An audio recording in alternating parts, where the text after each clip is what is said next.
दोस्तों स्वागत है आपका हमारे नए वीडियो में। दोस्तों काफ़ी लंबे समय के बाद फिर मैं एक बार एक और नया टॉपिक लेके आप सभी के सामने उपस्थित हुआ हूं।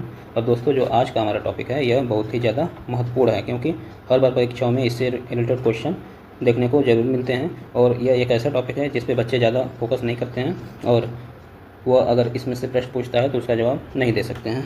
तो दोस्तों आइए देखते हैं कि आज का हमारा टॉपिक क्या है। लेकिन अगर आप मेरे चैनल पर नए हैं तो आप मेरे चैनल को प्लीज़ अधिक से अधिक मात्रा में सब्सक्राइब करिए, वीडियो को लाइक करिए और शेयर करिए। क्योंकि दोस्तों जो मेरा ये वीडियो है, कोई भी वीडियो आप देख लीजिए किसी भी टॉपिक पे, वो ज़्यादा लंबा आपको देखने को नहीं मिलेगा। 10 मिनट से छोटे के सारे वीडियो हैं और 10 मिनट में ही मैं आपको ज़्यादा से ज़्यादा जानकारी देने का प्रयास करता हूँ, ताकि आपका कम समय में ज़्यादा से ज़्यादा जानकारी आपको प्राप्त हो सके। तो आइए देखते हैं दोस्तों आज का हमारा जो टॉपिक है उसके बारे में। दोस्तों जो आज हमारा टॉपिक है वो है हमारा ताम्र पाषाणिक सभ्यता, यानी कि एक ऐसी सभ्यता जिसमें इंसानों को धातुओं का ज्ञान हो चुका था। और सबसे पहले जो इंसानों को जिस धातु का ज्ञान होता है वह होती है तांबा, और इसीलिए उसी के नाम पे इस संस्कृति का नाम ताम्र पाषाणिक सभ्यता पड़ जाता है। और पाषाणिक इसलिए है क्योंकि उस समय में आपके पत्थर के हथियार देखने को मिलते हैं, साथ ही तांबे के हथियार भी हमको देखने को मिलते हैं, और दोनों हथियार प्रयोग में थे, प्रचलन में थे, इसलिए इसको हम ताम्र पाषाणिक सभ्यता के नाम से जानते हैं। तो ये कुछ दोस्तों महत्वपूर्ण स्थल हैं जहाँ से हमको ताम्र पाषाणिक सभ्यताएँ प्राप्त हुई हैं, जैसे कि आपका इनाम गांव हो गया, चंदौली हो गया, नासिक हो गया, झांगर हो गया, झुकर हो गया, गुंगेरिया हो गया, श्रृंगवेरपुर हो गया, बिठूर हो गया, राजपुर परसू इत्यादि, अंतरंजी खेड़ा इत्यादि हो गया। यहाँ से हमको ताम्र पाषाणिक सभ्यताएँ देखने को मिलती हैं। तो आइए देखते हैं ताम्र पाषाणिक सभ्यताएँ क्या थी और यह भारत के किन किन स्थानों से हमको देखने को मिलती हैं और इनकी विशेषताएं क्या थी। लेकिन दोस्तों अगर वीडियो आपको पसंद आ रहा है तो आप मेरे चैनल को अधिक से अधिक सब्सक्राइब करिए, वीडियो को लाइक करिए। आइए आगे बढ़ते हैं। तो दोस्तों अगर बात किया जाए ताम्र पाषाण संस्कृति के बारे में, या इसी को हम लोग इंग्लिश में चालकोलिथिक कल्चर के नाम से भी जानते हैं, कई बार इंग्लिश इसका पूछ देता है जिससे कि बच्चे कन्फ्यूज हो जाते हैं, इसलिए आप लोग दोनों नाम याद रखिएगा, ताम्र पाषाणिक सभ्यता और चालकोलिथिक कल्चर। तो दोस्तों अगर बात किया जाए इस संस्कृति की, तो जब नवपाषाण काल कि ये हमको लास्ट चरण में देखने को मिलती है, क्योंकि नवपाषाण काल के अंत में मनुष्य को धातुओं का ज्ञान होता है। और जो सबसे पहली धातु मनुष्यों को ज्ञात हुई वह थी तांबा, यानी कि तांबा ये कई बार परीक्षाओं में पूछा जा चुका है। मनुष्यों के द्वारा खोज की गई या प्राप्त की गई सबसे प्रथम वस्तु तांबा थी।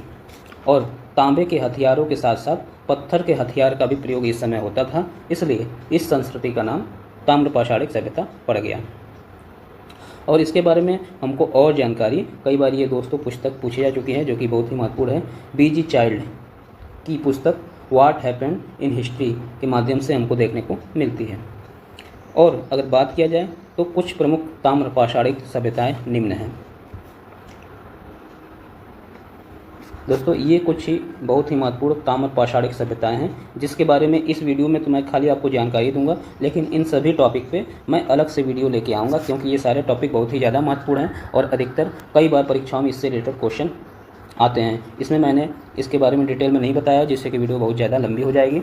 और मेरा ये मकसद है दोस्तों कि आपको 10 मिनट से कम का ही वीडियो दूँ और उसमें आपको सारी जानकारी प्रोवाइड करा दूँ। तो इसलिए इस सब पे मैं अलग से वीडियो लेके आऊँगा और उसमें डिटेल में इन संस्कृतियों के बारे में बताऊँगा। इस वीडियो में खाली मैं आपको ताम्र पाषाणिक सभ्यताएँ से जुड़ी कौन कौन सी संस्कृतियाँ थी और उसके कुछ महत्वपूर्ण चीज़ों के बारे में आपको बताऊँगा। तो दोस्तों आहार संस्कृति जो कि 2400 से 1500 ईसा पूर्व के आसपास थी, कायथा संस्कृति जो कि 2450 से 1700 ईसा पूर्व के आसपास थी, प्रभात संस्कृति 2000 से 1400 ईसा पूर्व के आसपास, रंगपुर संस्कृति 1700 से 1400, सालवदा संस्कृति 2300 से 2000, मालवा संस्कृति 1900 से 1400 ईसा पूर्व, और जोरवे संस्कृति 1500 से 900 ईसा पूर्व। उसमें से आहार संस्कृति, आपकी कायथा संस्कृति, रंगपुर संस्कृति, जोरवे संस्कृति और मालवा संस्कृति ये बहुत ही ज़्यादा महत्वपूर्ण है। तो इन पाँचों को मैं अलग से वीडियो के माध्यम से आपको बताऊंगा। आइए वीडियो में आगे बढ़ते हैं। अब कुछ इसके और महत्वपूर्ण चीज़ों पे हम प्रकाश डालते हैं कि ताम्र पाषाणिक संस्कृति का क्या महत्व था। तो दोस्तों जो एक बहुत ही महत्वपूर्ण भाग था इस संस्कृति का, या इस संस्कृति में जो शुरुआत हुआ था वो था कि संपूर्ण भारत में ग्रामीण कृषक समुदायों का गठन इसी समय में हुआ था। यानी कि कृषक समुदाय जो ग्रामीण इलाके में थे उनका गठन ताम्रपाषाणिक सभ्यता में हमको देखने को मिलता था, और आधुनिक भारतीय ग्रामीण समाज की नींव पड़ी थी इसी सभ्यता में। ताम्रपाषाणिक सभ्यता में आधुनिक भारतीय ग्रामीण समाज की नींव पड़ती है। इसके अलावा जो आधुनिक कर्मकांड हैं और आचार व्यवहार हैं उनकी भी शुरुआत ताम्रपाषाणिक सभ्यता से ही होती है। अब इन संस्कृतियों की जो सबसे प्रमुख विशेषता थी वह विशिष्ट प्रकार के चित्रित मृदभांड थे। दोस्तों, मृदभांड क्या होते हैं? मिट्टी के बर्तन होते हैं, और उसमें भी कायथा जो संस्कृति था वहाँ के जो मृदभांड पाए गए हैं वह सर्वाधिक महत्वपूर्ण हैं, जो कि मैं आपको अगले वीडियो में बताऊँगा। और जो यहाँ से मृदभांड मिले हैं कायथा से वह लाल लेप वाले हैं और उन पर चॉकलेटी कलर की चित्रकारी की गई है। इसके अलावा अगर बात किया जाए इनके घर इत्यादि के बारे में तो नरकुल और मिट्टी के गारे से यह आयताकार और वृत्ताकार घर का निर्माण करते थे। नरकुल क्या होती है दोस्तों? तो नरकुल नारियल की जो रस्सी होती है उसको नरकुल बोला जाता है। इसके अलावा जो सारी संस्कृतियाँ थी उसमें से अधिकतर जो संस्कृतियाँ थी ताम्रपाषाणिक वह व्यापार के माध्यम से एक दूसरे से जुड़े थे, यानी कि आपस में इनका व्यापारिक संबंध भी स्थापित था।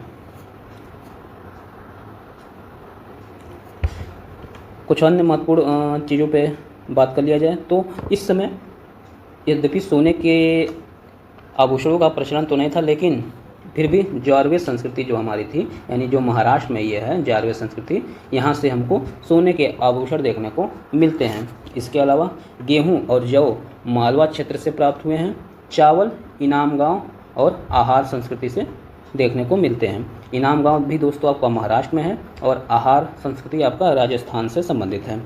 इसके अलावा कंगन और चूड़ी बनाने हेतु जिन सीपियों और कौड़ियों का प्रयोग होता था वह सौराष्ट्र के बंदरगाह से अन्य सभी संस्कृतियों में भेजा जाता था, यानी कि इनका जो व्यापार होता था वह सौराष्ट्र के बंदरगाह से होता था। इसके अलावा धर्म और व्यापार के द्वारा सभी ताम्रपाषाणिक सभ्यताएं आपस में जुड़ी थी, यानी कि इस समय धर्म का भी प्रचलन हो चुका था। और मातृदेवी और ऋषभ ये सर्वाधिक महत्वपूर्ण उस समय के देवी देवता थे। बड़ी संख्या में दोस्तों यहाँ के स्थानों से हमको अग्निकुंड भी देखने को मिलते हैं, प्राप्त हुए हैं, जिससे कि यज्ञ के प्रचलन की शुरुआत इस समय हो चुकी थी।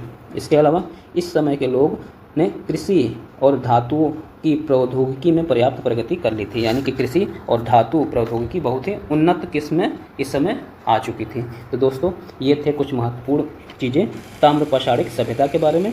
अगला जो मैं दूसरा भाग लेके आ रहा हूँ उसमें विभिन्न जो ताम्रपाषाणिक सभ्यताएं आपने पढ़ी, जैसे कि आहार संस्कृति, कायथा, मालवा, रंगपुर, जोरवे, उसके बारे में मैं आपको डिटेल से बताऊंगा। अगर वीडियो आपको पसंद आया दोस्तों तो मेरे चैनल को आप प्लीज़ अधिक से अधिक सब्सक्राइब करिए, वीडियो को लाइक करिए। दोस्तों आपके लाइक से और सब्सक्राइब से ही मुझको और ज़्यादा वीडियो बनाने का प्रोत्साहन मिलेगा, और मैं और भी इसी प्रकार तरह तरह के वीडियो बनाऊँगा और आपके सामने प्रस्तुत करता रहूँगा। वीडियो को पूरा देखने के लिए बहुत बहुत धन्यवाद।